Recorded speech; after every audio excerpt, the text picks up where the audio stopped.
here we are, straight off into the video. One of those rare occasions where I actually managed to sort off straight into the video, not ramble on aimlessly for a few minutes before actually doing the actual proper review. You know how it always is, you come home from a busy day doing whatever it is you're doing, and you can't really be asked to make your own meal. So you have gone and reached into the fridge and found a ready meal. And not just any ready meal, it's a Marks and Spencer's ready meal.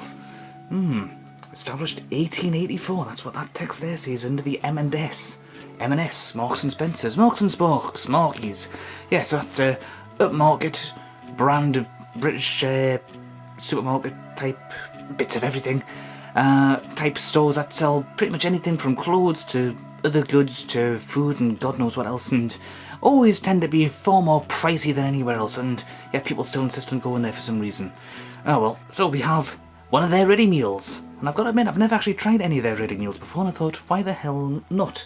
Look, we've got a salt and pepper shaker here, we've got a hot pot full of the meal itself, which is a Lincolnshire sausage cobbler with cheddar cobblers and root vegetables and gravy.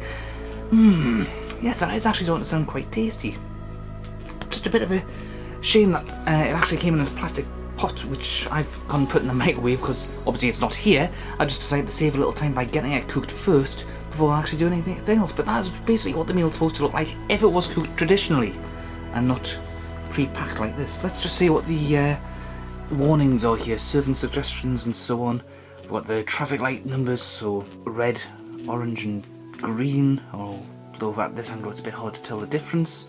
Those two look like they could be slightly different shades of orange, and maybe in some angles that kind of looks a bit purplish, but anyhow, we've got fats of 36.6 grams, saturated of 14 grams, sugars 12.6, salt 3.73, and to be used by the 28th of the 5th, 2017. Oh, it's got British pork in it as well. And then you've got all the usual stuff. And I've got a nice, lovely little picture of all these utensils for cooking with, which of course you won't really need because it's a microwave meal. Yeah, oh wonderful. And of course this is a one-person serving. So, since I've been saving a bit of time by getting this cooked off camera while I do this, and we're back from the jump cut.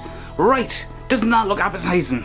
All freshly plumped out from the plastic bowl that was cooked in, and already as I brought it to the recording area, the secret location that is the recording area, it's already heating the metal plate up quite nicely. If you were resting this in your lap instead of eating it off this proper surface, you would probably be burning your leg off.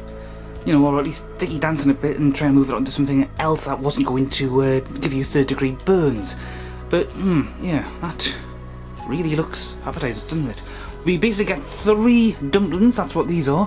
1, 2, 3, 4, 5, 6 sausages, and a smattering of what looks like... well, that's definitely a carrot, I've got no idea what that's supposed to be. And some onions and whatnot, and then a fair bit of gravy. Right. Let's take a quick look at what this is going to be like. It doesn't look bad. I mean, it's Marks and Spencer, so it's pricey, and it should also be tasty, I should hope. But those dumplings just look a bit tiny compared to what you would typically get if it was homemade by somebody who knew what they were doing. This just looks like, well, if you added all 3 together into one, then you'd probably get one decent size, yeah, you would get one decent sized one of these. As it is, they're just sort of a bit of an insult to the Dumplings Guild. But let's just check the sausage. Now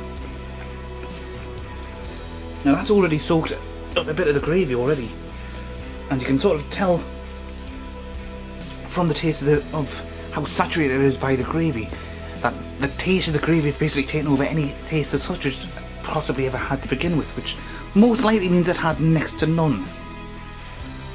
But there's quite a bit of a sort of winey sort of taste to the to it. It just feels like there must be some wine involved there. Well, I'll tell you what, let's have this dumpling with no additional bits of gravy other than what's already coating the outside. Ooh. It's a bit chewy, but it's also so small that the chewiness gets dealt with quite quickly. Let's just give this one a bit more rummage in the gravy and just see what that tastes like. after it's infused with that.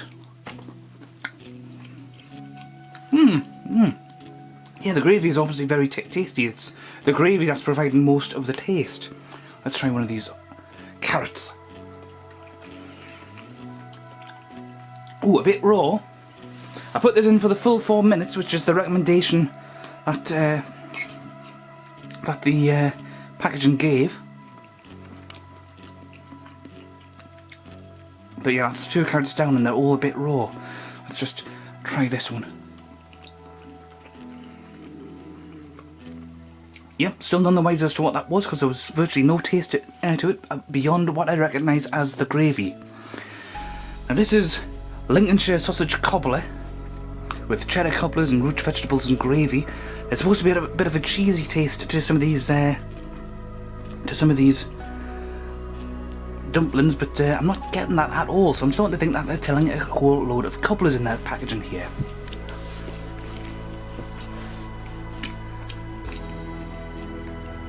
Cobblers being, you know, obviously somebody who cobbles shoes together, but also a term for a liar.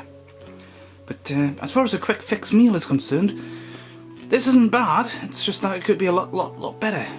Let's just give this other sausage another try.